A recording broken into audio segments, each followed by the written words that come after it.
No society wants you to become wise. It is against the investment of all societies. If people are wise, they cannot be exploited. If they are intelligent, they cannot be subjugated. They cannot be forced in a mechanical life to live like robots. They will assert their individuality. They will have the fragrance of rebellion around them. They would like to live in freedom. Freedom comes with wisdom, and no society wants people to be free. The communist society, the fascist society, the capitalist society, the Hindu, the Mohammedan, the Christian, no society would like people to use their own intelligence. Because the moment they start using their intelligence, they become dangerous. Dangerous to the establishment, dangerous to the people who are in power, dangerous to the heads, dangerous to all kinds of oppression, exploitation, suppression, dangerous to the churches, dangerous to the states. In fact, a wise man is a fire, alive, a flame. He would like rather to die than to be an slave.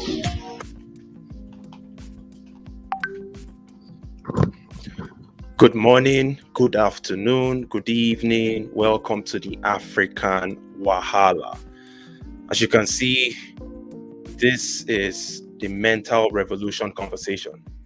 Man, there is a lot to unpack as far as the continent of Africa is concerned, as far as us Nigerians are concerned. You know, a lot of us are currently going through hard times. You have no electricity, you have no running water. We've never had running water. You have no good hospitals, so much so that the president is out of the country in the United Kingdom again for medical treatment. We have no gasoline. I already spoke about that. We recently had an experience where the power grid collapsed twice within a space of 48 hours. What else? ASUU is on strike. That is the Academic Staff Union of Universities. We don't know when that strike will be over. And this is a strike that has come over and over every single year, over the last 2 decades, 20 years, at the minimum, even longer than that. University lecturers, their organization decides we are no longer going to go teach the students in federal universities because we are not treated okay. And then the government goes back and forth with them. They end up settling the Academic Staff Union of Universities, but it's never a permanent settlement. It's always something that comes out again that makes them complain, makes them feel uncomfortable, and they end up striking again. Now the Nigerian police is threatening to go on a strike, which is crazy because I have never experienced that in my entire life. For the police to decide that they are going to go on a strike because their welfare is not properly taken care of. They are not looked after. Remember, we went on an End SARS campaign, a huge protest in October 2020. We were protesting for a section of the Nigerian police to end the SARS department. But what ended up happening was that the Nigerian state used the military to disperse the protesters from the epicenter in Lekki Tollgate. In that process, they killed a bunch of people. They denied it. And then more police officers from other units came and supported the military and killed more people, arrested more people, threw them in prison, no justice. Now it has come back full circle. The protest that the people were protesting to end SARS, to improve the welfare of the police officers so they can in turn be better towards the Nigerians. Now the police are threatening to strike. There are so many things currently happening in the country that should have pushed us all to the streets, made us angry. We're supposed to be angry people, okay? But for some reason, we're all just quiet, just another day, another regular news. Oh, electricity grid has collapsed. Nobody is saying anything about it.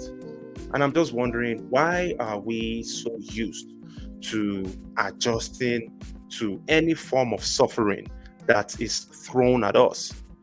If they throw at us a form of suffering, we simply adjust. We adapt to that new lifestyle. We are not complaining. Okay, as far as we are able to eat, we are able to sleep, we are able to take care of our most basic needs, then we don't care about fighting for the betterment of the general society. But why are we that way?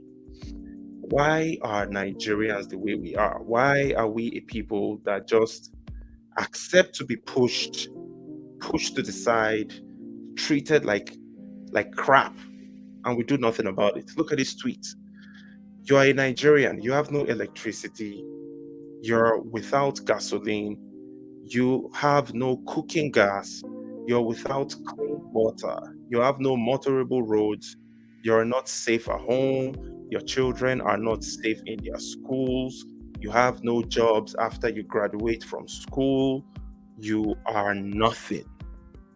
To even make it worse, the president of the country, while all of this calamity is going on, the guy he has abandoned ship. He moved to the United Kingdom for medical treatment. He has been there for about 2 weeks now. Since he became the president in 2015, he has spent over 250 days in the United Kingdom on just medical reasons. The wife of the president has relocated to the United Arab Emirates in Dubai. That's where she currently lives. She had a birthday party in Dubai about 2, 3 weeks ago. The wives of the governors all took chartered flights all the way to Dubai from Abuja, from Lagos, to celebrate with the wife of the president, with the first lady, singing happy birthday to you. Meanwhile, the rest of the Nigerians that they left behind are completely having a rough time. So why are Nigerians not protesting? The reasons are simple. Because I was able to, deliberate, have conversations with people that have revolutionalized minds, Nigerians. And one of the common things that they told me is we lack love. Okay, we don't have love for our society. We don't have love for one another. We are not patriotic. And I can't really blame us for being that way. I mean, if you've been patriotic to a society for so long, and the only thing that it pays you back in return is suffering, punishment, taking away your human rights, treating you like an absolute second-class citizen, with time, you're going to lose that patriotism. You're going to become frustrated, hopeless, and you will become reckless, just like the political elite that put us in the position. You will slowly start becoming like them. That's why nobody cares, apart from the fact that this current administration, okay, it will use brute force to stop us from protesting. Now, there are so many reasons to protest, like we've established. If it's just the university students that can come together and decide, listen, this ASU strike bullshit that has been going on for 25, 30 years, it has to stop. Your strike is impeding my ability to study and make progress with my life. So for that reason, we are going to come together as a unit and protest. At least if we are protesting against ASU strike, maybe the government will use least resistance, will not try to unleash the soldiers and the police to kill us in huge numbers. Don't say they can't. They can, and they will. But they will only start using that when they legitimately start beginning to feel threatened. But before that happens, they might just use some bribery tactics, try to call the organizers of the protesters and offer them bribes, because that's what they do. They will try to give them money and tell them, you guys need to go back home, stop protesting. We're going to make sure that ASU comes back to the classes. And then that would disperse the protest. But this time around, it seems like people are just not interested. Nobody has any motivation, nobody has any zeal to even want to complain anymore. It's like we've accepted our destiny. And a lot of us are just simply deceiving ourselves again by saying, you know what, let's just wait until 2023. When 2023 elections happen, we will vote out this administration and replace them with a more sensitive administration. But we've already done that many times in the past and it hasn't worked. If anything, the situation's only got worse. Apart from the ASU strike that should have motivated Nigerian students to go out there to protest against the strike, you have electricity, complete shutdown of the electrical grid across the entire country, from Abuja to Lagos to Sokoto to Borno to Port Harcourt. We had no power supply. We're talking about an entire country with 200 million people where for long stretches at a time, there is no single electricity flowing throughout the entire country. We're talking about a country where we have already been used to relying upon ourselves to generate electricity because nobody actually waits for government supplied light. Everybody has a generating set that we all import from China, or these days, more people are getting into clean energy, solar energy, rechargeable systems that you can stay off grid, but it's still a tiny fraction of the population that has access to that or that can even afford it. So the majority of the people still somehow rely on government supplied electricity. And now the electrical grid completely collapsed. This also coincides with when there is fuel scarcity across the entire world. People are dealing with high gas prices. Part of it has to do with the Russian-Ukrainian clash going on over there in Europe. But take that out of the equation, the Russian-Ukraine crisis. We in Nigeria have already been experiencing a hike in gas prices. There was the controversies surrounding the fuel subsidy, where the government once again was exposed for creating numbers out of the thin air. These guys will just say, oh yeah, last year Nigerians consumed 30 million liters of gasoline per day, but this year they consumed 75 million liters of gasoline, and on each liter of gasoline we put a particular amount of money that we call fuel subsidy. That money will be paid to the marketers, the distributors of gasoline, so that it would offset the prices that Nigerians have to pay.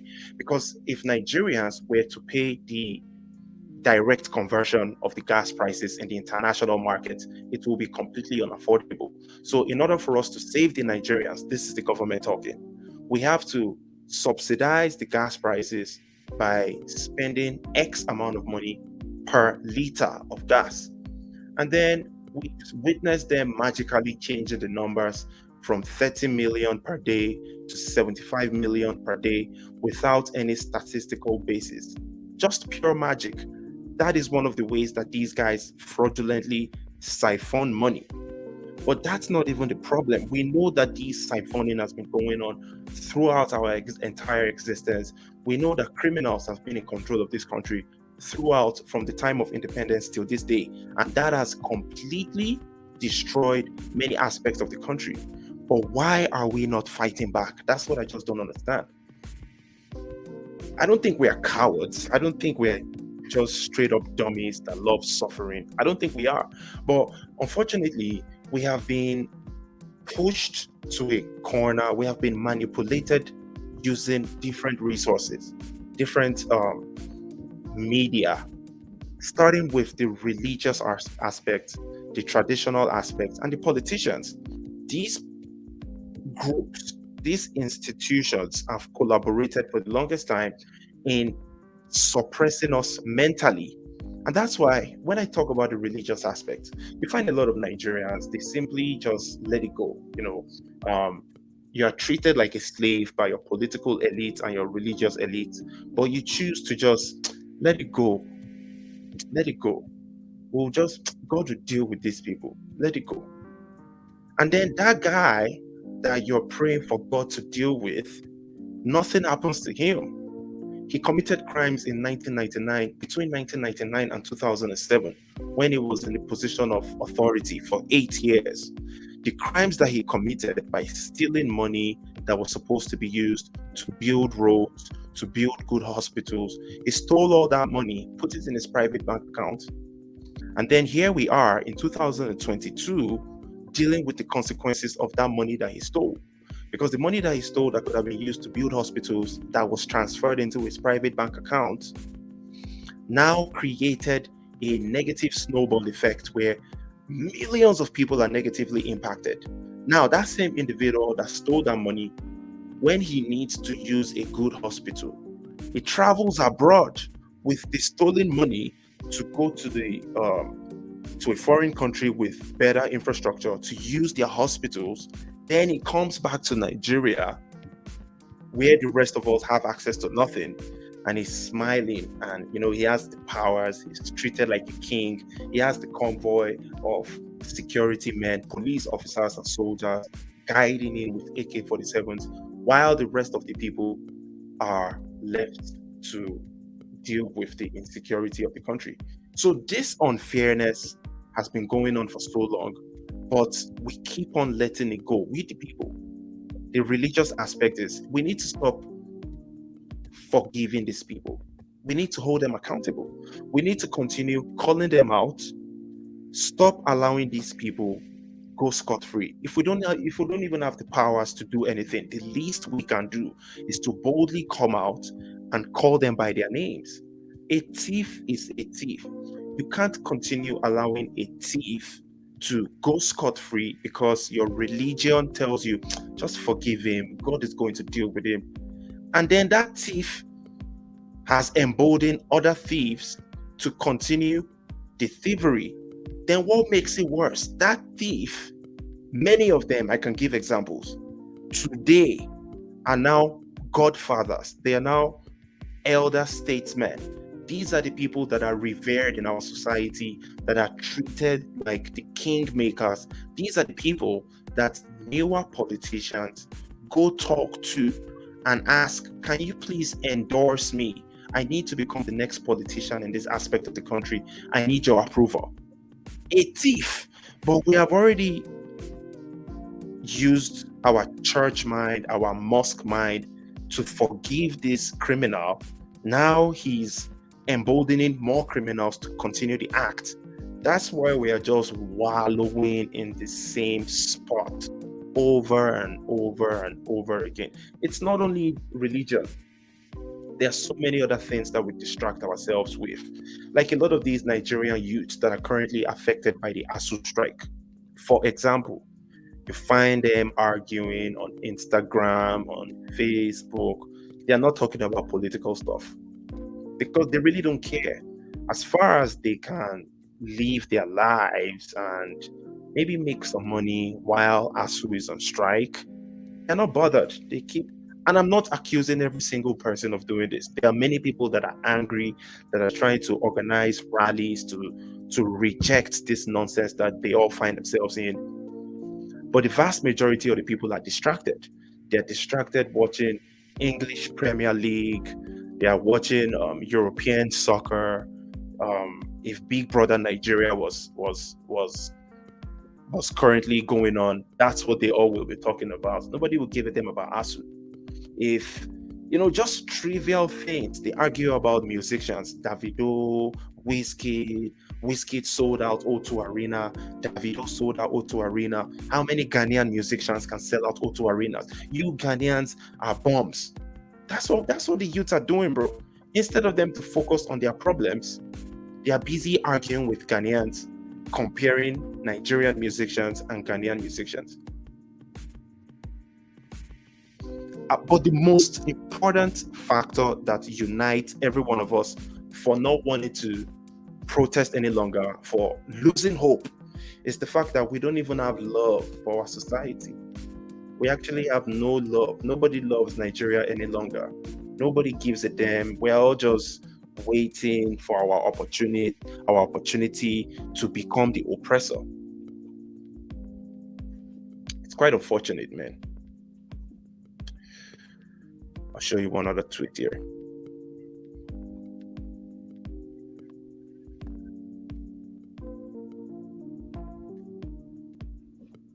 Look at this tweet. National grid on the verge of collapse or has already collapsed. Airlines companies to shut down in 3 days. Terrorists on killing spree. ASU is on strike. Police might embark on strike. I forgot to mention about the airlines situation. So the price of um, jet fuel, the type of fuel that is used on airplanes, it has become so expensive that the airlines operating locally in Nigeria are not able to afford running their businesses. They've increased the prices of local airfares to 50,000 naira, which is about, I can't remember the value in dollars, but 50,000 naira is a lot of money, okay, especially in a country where the minimum wage for federal workers is 30,000. Okay, so 50,000 is a lot.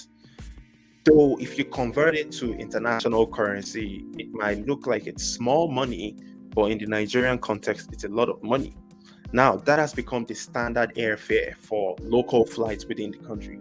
But the airlines are not able to make profit or to sustain running their businesses with that amount. So they are beginning to consider maybe we might suspend operations for a while throughout the country.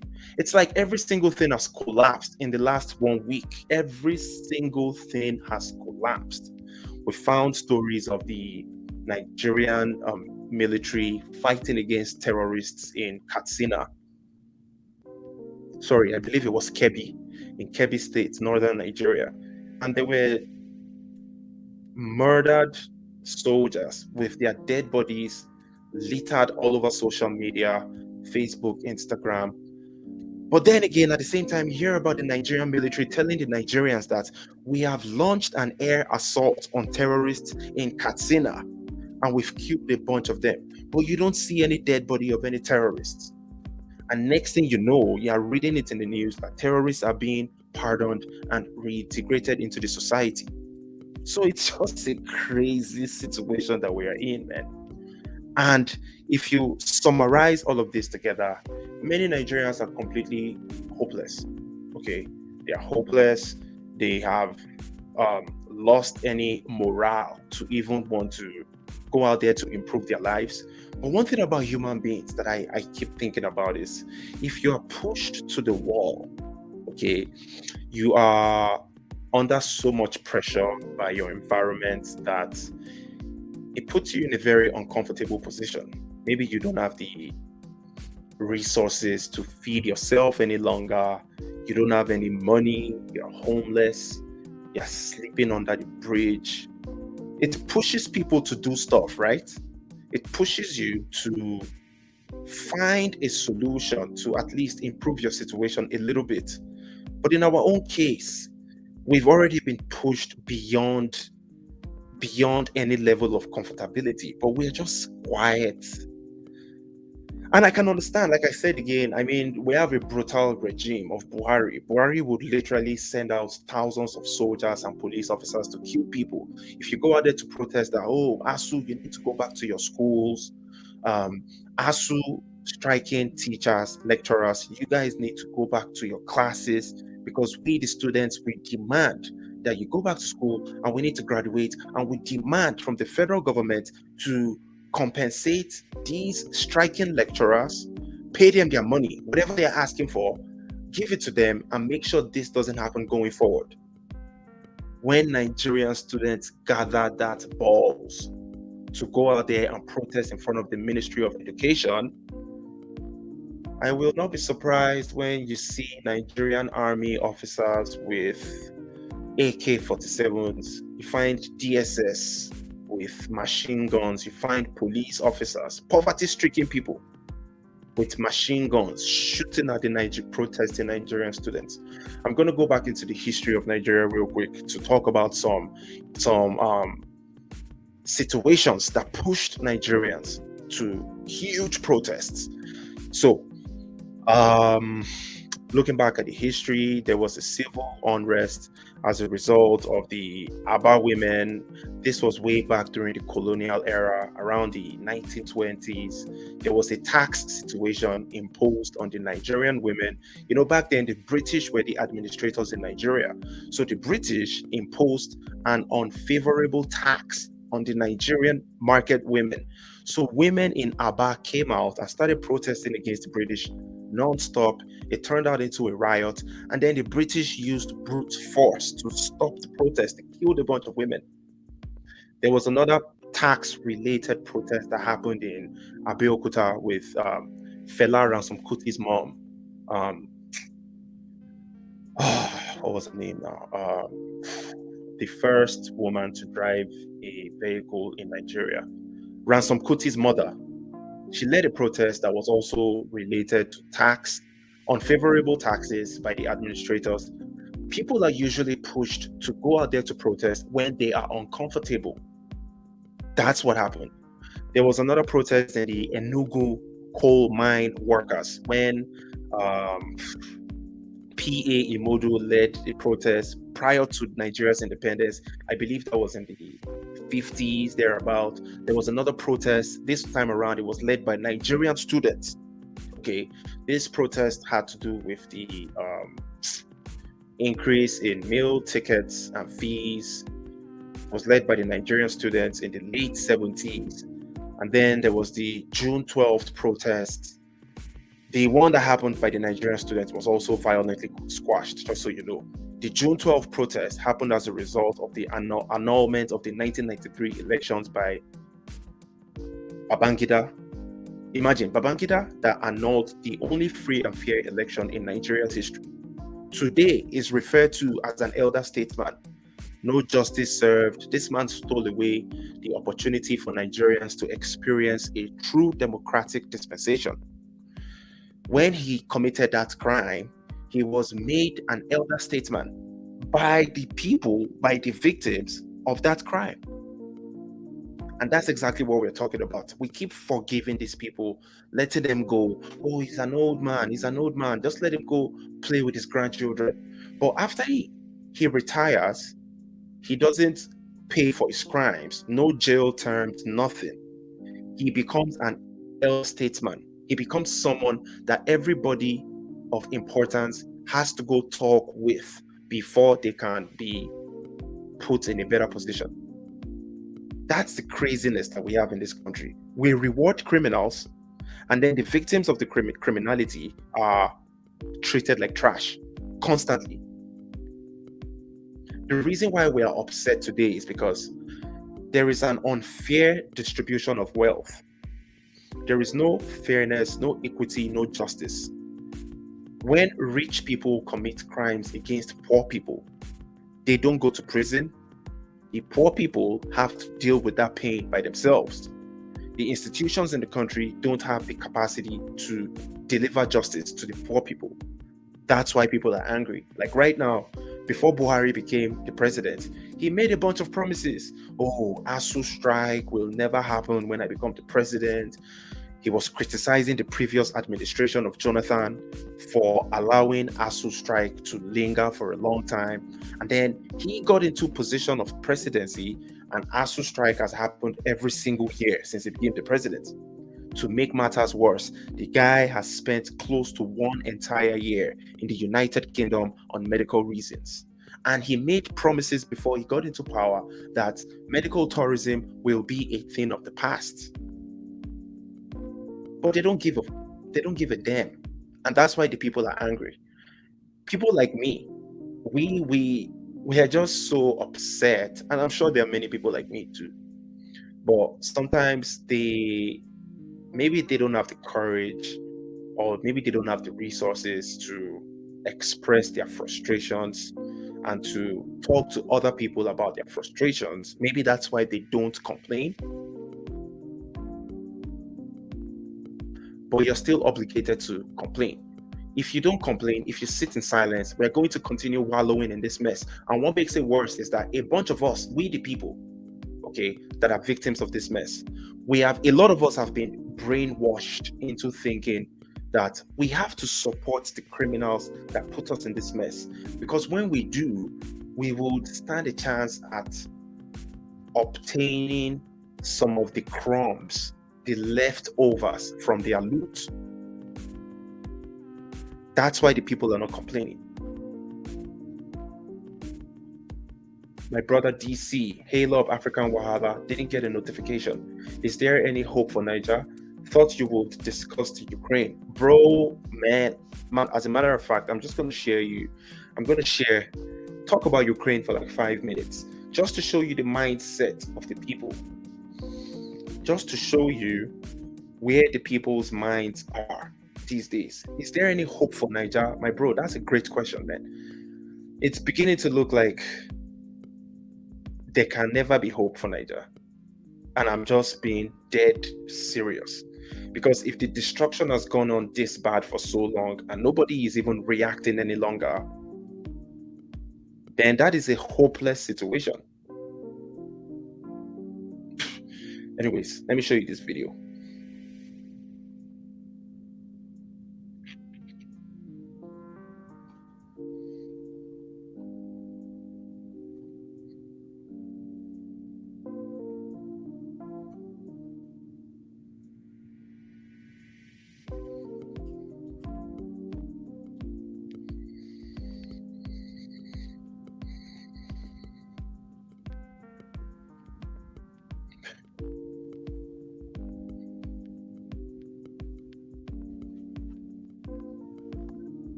In Nigeria, is it not better that you go to Ukraine and die than to die in Nigeria here? As for me, I better be a slave. I better be a slave in Ukraine than to be to be in bondage in Nigeria. If we see free visa going to Ukraine, we are ready to go and die in Ukraine than to die in Nigeria. If at all I can even take my pregnant wife out of Nigeria for him to go for war and born and die there with the pregnant, I would prefer it than to die in Nigerian hospital, whereby there is no light, there is no oxygen, there is no water, there is no doctor, there is no bed, there is what will I mention?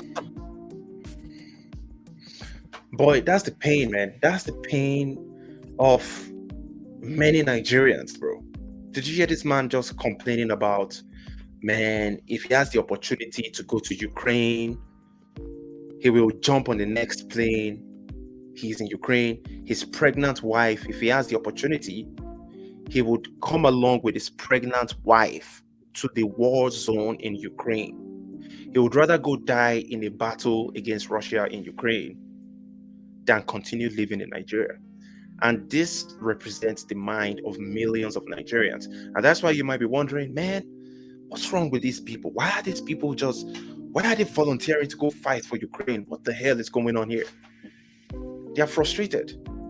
And you might also be wondering, why can't you guys use that same energy to fight for your own country, to make your country a better place? I don't even want to give anybody excuses. But sometimes when you get to a point of complete hopelessness, a point where you've completely given up on the possibility of your location improving, then you might start saying crazy stuff like this. This man is talking about he would rather take his pregnant wife to go fight in a war in Ukraine. And he's not the only person. So many people have come out in many interviews explaining why they would absolutely rather, I'm going to look for one of these videos for you now. They would absolutely rather go to Ukraine, go to the battlefield and fight. I can't do it myself, but I'm not going to blame anybody else that can do it because I am not in their shoes. I will advise against it because it sounds crazy to me. I'm not going to advise you to go fight a battle, a war. You want to go fight a war in Ukraine when in Nigeria, we currently have over 10 million refugees. In Nigeria, just Nigeria, we have over 10 million refugees. Because remember, we've been fighting a war too for the last 13 years. We've had different wars, and the wars have been increasing. It started off with Boko Haram in 2009. Now there are about 5 different terrorist groups killing people, massacring, beheading, selling people as slaves in many parts of the country, kidnapping people in their hundreds. Just yesterday or 2 days ago, there was another mass kidnapping of about, I believe they said 175 people. They killed a bunch of people, took 100 and something people into the bushes. A lot of those people that they took into the bushes cannot pay ransom. So they are going to end up being sold as slaves, sex slaves, human trafficking, all types of shit. Has any one of these so-called countries come to stand or fight for you guys against your wars in Nigeria? Nobody has come to your rescue. Even during the NSAS, Nigerians were complaining, oh, CNN, BBC, United States Embassy, British Council, World, United Nations. Nigerians were tagging every international organization on Twitter saying, come to our rescue. Our government is slaughtering us. Did anybody come to our rescue? Nobody will come to your rescue, bro. Because we are nobodies. That's just the simple truth. The only way that we can be somebodies is when we can fix our society. Because we can't continue begging the rest of the world to love us. You can't, bro. If they don't love us, fine. Then it's our own duty to love ourselves. But we don't even love ourselves. Starting with our politicians, they don't give a damn about us. Look at the entire country is in a mess right now. The president is chilling in London, just relaxing. I'm going for 2 weeks vacation. I will see my doctor. Let me show you guys another story out of East Africa real quick. Then I'm going to I can actually take calls. I can put the link in the comment section. Anyone interested in joining this conversation, feel free, click on the link. We can speak a little bit. My brother, Mr. Root Saints. Yeah, it's a shame, bro. It's a big shame. But let me show you something crazy out of Uganda. You know, I follow a lot of Ugandan politics. Me personally, I'm just sick and tired of these people that have kept Africans at the bottom of the food chain. I'm sick of them all. And it's my job, okay? It has become my job to continue speaking up against them, enlightening more people to do the same, to completely reject these people, because we can't continue being second-class citizens of the world. Not only in our countries, because in our countries we are already second-class citizens to these political elites, but even around the world, outside of our countries, we are still second-class citizens. People are crying and complaining, oh, in Ukraine there was a humanitarian crisis and the people still took time out to be racist. Of course they will be racist when they see the way we are treated in our continent, like shit. We are treated like crap in our continent by our own people too. So what is the justification in them? You are angry at other Europeans for showing preference to Ukrainian refugees. Oh, why weren't they doing the same to the refugees from Africa, to the refugees from other places? Why are they only showing preference to Ukrainian refugees? Because it's their fellow Ukrainians. You will naturally gravitate towards people that look like you, people that have similar cultures to you, before you gravitate towards other people that are more different from you. So why are we acting surprised? If the Ukrainians or if the Europeans don't like us, why don't we like ourselves? Let me show you guys this thing from Uganda real quick. So this guy right here, you know, Uganda practices they have a parliamentary system of government. So this guy is the speaker of the parliament in Uganda, right? He fell sick about a week ago, very, very sick. And then he was rushed to the hospital, a big hospital over there in Uganda. And then afterwards, he was flown to the United States for better medical treatment. Because it's not a surprise. I mean, that's what all African politicians do across the board. It's only few countries where you find leaders in such countries that actually use the hospitals in the countries. And then it makes me wonder, if you are truly a leader, you have been in the government for a long time, like this guy. He was once the deputy speaker of the parliamentary between 2011 and 2021, deputy speaker. Then he became the full speaker. When he became the speaker, this lady became the deputy speaker. Miss Among, that's her name.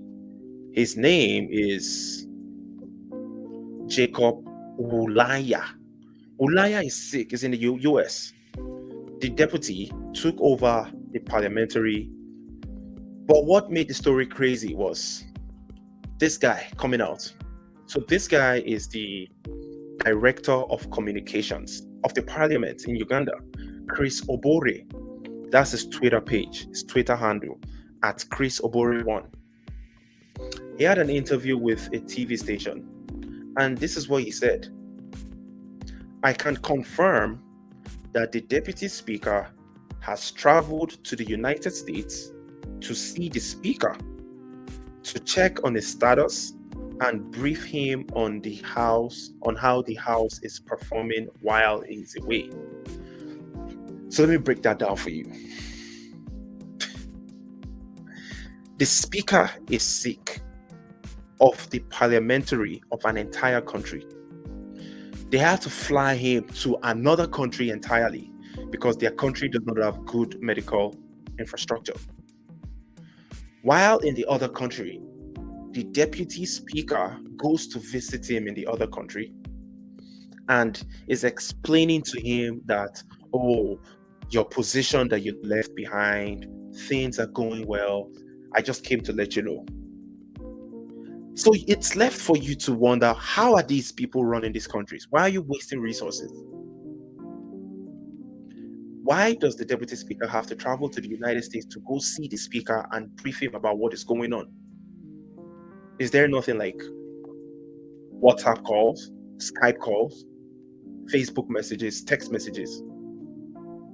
But they don't care, man. It's just an avenue for the deputy speaker to travel to the US and go do some shopping. That's all it is. With her crew, I bet you when she traveled over there to the US, she went with a long entourage. So this is how these people are running their countries in Africa. They are jokers. Okay, none of these people give a damn. And it's up to us, the people, to continue rejecting them. Yeah, we have to continue rejecting these people, even though we know they use force. The guns that they buy from the US, from Europe, from China, they buy guns and all these weapons, claiming to all these other countries that, oh, we need these weapons so that we can defend the integrity of our countries. America, sell us machine guns. United Kingdom, sell us this, sell us whatever. They end up using those weapons on their own citizens, okay, when their citizens go out there to protest. So it's one of the reasons why we Nigerians no longer protest, even though we are living in extremely dire conditions, because a lot of us are actually afraid of getting killed by our police and soldiers. But also, a lot of people have completely lost their love, their patriotism, and anything that actually connects them to the country. And all of that conversation now leads to the next point. So why can't people start embracing something bigger? Because all the other solutions that we've been trying to implement over the last few decades have not worked. So why isn't it time for us to start talking about some real stuff, like actual breakup of the country? Because now that conversation is making more sense as the days keep going by. Yeah, break up the country. I strongly wish the End SARS campaign. My brother, Mr. Root Saints, he says, preach on. Mr. Root Saints, remember back, we had a conversation behind the scenes, and we were talking about the End SARS campaign. End SARS was a great opportunity for us to have asked for something real, not just end SARS. Well, nobody cares about SARS, bro. SARS did not really affect a huge percentage of the population. It affected maybe 10% of Nigerians. But something that affected a huge percent, everybody. That would have been a great opportunity to ask for restructure Nigeria now, or end this constitution now.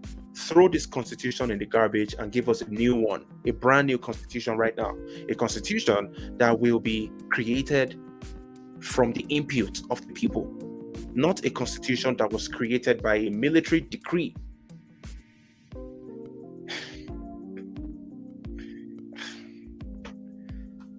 I'm going to put the link in the comment section. I think I am about to be done this conversation. So if you want to join this conversation, I will be here for another 8 minutes. Feel free, click on the link. You will be on, we can have a quick 2 minutes of, you can drop your point of view as to why you think we no longer complain, we no longer go out there to protest, even though the entire system has collapsed on our heads. The people that put us in this mess, the corrupt, reckless politicians, okay, they are not affected by this mess for the most part.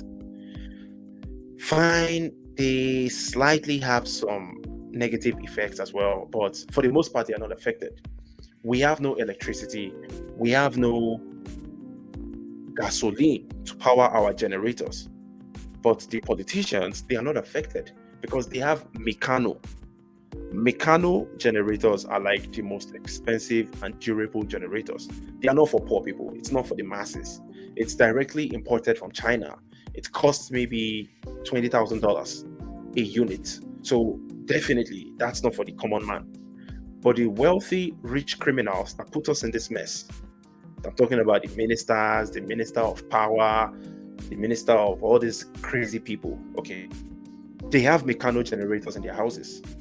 When we don't have water, and we have to dig boreholes to be able to generate averagely clean water for ourselves, it doesn't affect the politicians because they have the expensive systems in their houses. When we're talking about ASUU strike, that ASUU is on strike, we the regular people, we can't afford to go school in private universities, we can't afford to travel to Ghana or all these other African countries to go study, we can't even go abroad, we can't go outside of the continent. The children of these criminals that put us in this mess, they live abroad. They don't have to go to federal universities. So all the majority of the calamities that have been brought upon us is suffered by us, not by them. And that's why we need to react.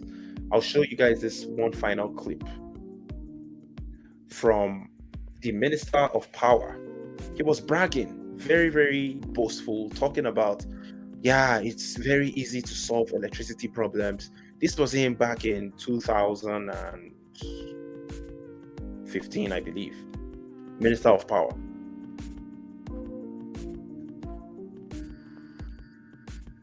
But I would try to be simple. Power generation is not rocket science. It's just generator. So just remember and imagine that I better pass my neighbor in 1 million times capacity, but in one place. So if you can make that size of 1 kilowatt, you can make a power turbine of 1,000 megawatts. That's that simple. But I will try to be simple.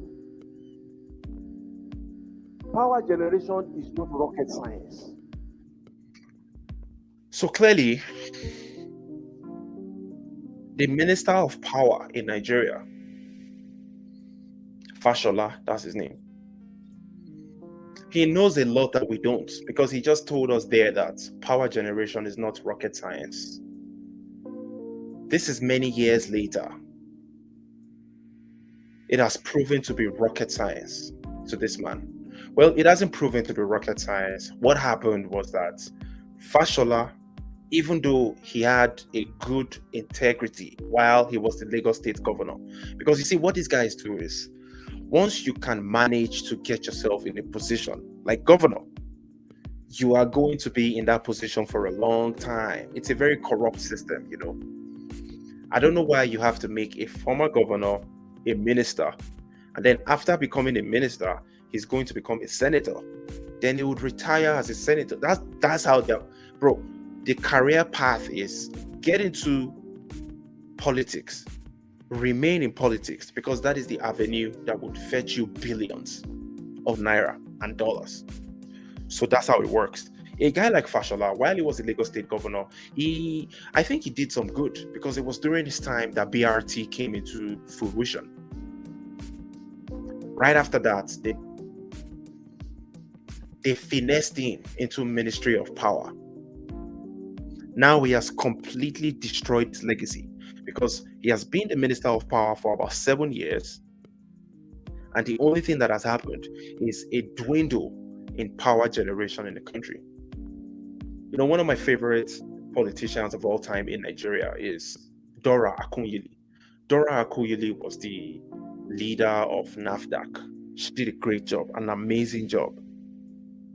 And then she was transferred to become the Minister of Communications.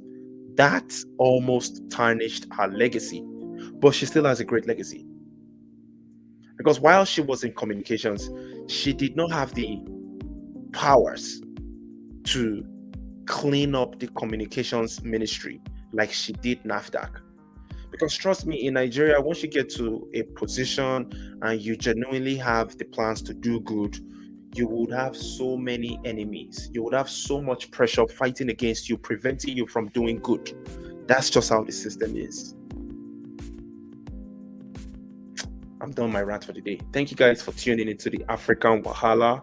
Remember, we have to implement a mental revolution. We are at a point where we are almost at our lowest. I don't think it has been this bad since I was born. Nah, the last time it was this bad was in the mid-90s, when Sani Abacha was the military head of state, when Nigerians were literally slaves, literally. But now, even though it's the Fourth Republic, a democratic dispensation, life hasn't been this bad for us, where you have nothing. You're treated like a nobody. You're like an absolute slave. And the people that enslave you are bold enough to stand in front of you and tell you to do your worst. And a lot of us have just given up hope. People are talking about, I would rather go and die in Ukraine. People are running across the Libyan civil war. The fact that Libyans were selling Black Africans as slaves. Yeah, that hasn't deterred many people from still trying to cross through Libya, through the Mediterranean Sea to get to Europe. People are willing to take any risk to escape. That is an extreme level of hopelessness. I think we need to start channeling our energy towards changing everything. Okay, the next election is going to be another sham. We already know that. Okay, it's going to be an absolute sham. If you waste your time and you participate in an election that will further enslave you, then you would have yourself to blame. In my opinion, the only way that the election is worth participating in is if